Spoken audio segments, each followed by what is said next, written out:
ଆଜିର ସୁବିଚାର। ଅସଲ ଶତ୍ରୁ ସେ ନୁହେଁ ଯିଏ ଆମ ସହ ଖୋଲାଖୋଲି ଲଢୁଛି। ଅସଲ ଶତ୍ରୁ ହେଉଛି ସିଏ ଯିଏ ଆମକୁ ମିତ୍ର ଆଚରଣ କରି ପଛରେ ଷଡଯନ୍ତ୍ର କରୁଛି।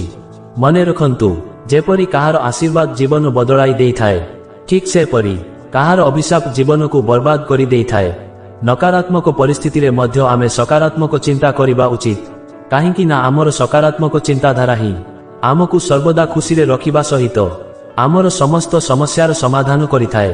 ମନେ ରଖନ୍ତୁ, ଜୀବନରେ ଏତେ ଭୁଲ କରନ୍ତୁ ନାହିଁ ଯେ ପେନସିଲ ପୂର୍ବରୁ ରବର ସରିଯିବ, ଆଉ ରବରକୁ ଏତେ ଘଷନ୍ତୁ ନାହିଁ ଯେ ଜୀବନର ପର୍ଦ୍ଦ ଚିରିଯିବ।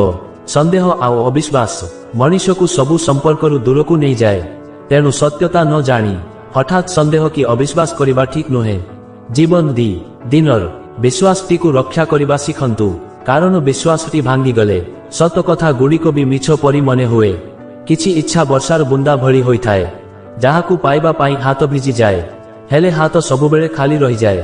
ଜଣକୁ ଗୋଟିଏ କଥା ବାରମ୍ବାର ବୁଝାଇବା ଅପେକ୍ଷା ନିଜକୁ ଥରେ ବୁଝେଇ ଦବାଟା ବହୁତ ଭଲ। ନିଜ ବିରୁଦ୍ଧରେ କଥା ଶୁଣି ନୀରବ ରୁହ, ତୁମର ସମସ୍ତ ଉତ୍ତର ସମୟ ହିଁ ଠିକ୍ ଦେଇଦେବ। ମନେ ରଖନ୍ତୁ, କଷ୍ଟ ମଣିଷକୁ ପରିବର୍ତ୍ତନ କରିଥାଏ, କଷ୍ଟ ମଣିଷକୁ ଶକ୍ତିଶାଳୀ ମଧ୍ୟ କରିଥାଏ, ଆଉ ପ୍ରତିଟି କଷ୍ଟର ଅଭିଜ୍ଞତା ହିଁ ଆମ ପାଇଁ ଏକ ନୂତନ ଶିକ୍ଷା ହୋଇଥାଏ।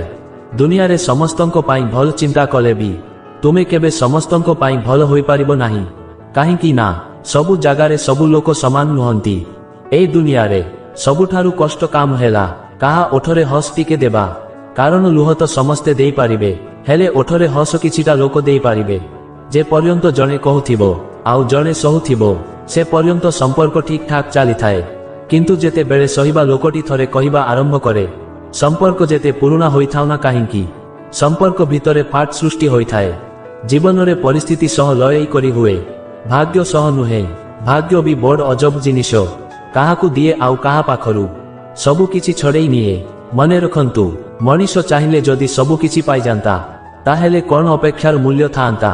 ଆଉ ମଣିଷ ଚାହିଁଲେ ଯଦି ସବୁ କିଛି ଭୁଲି ପାରନ୍ତା, ତାହେଲେ କ'ଣ ସ୍ମୃତିର ମୂଲ୍ୟ ଥାଆନ୍ତା?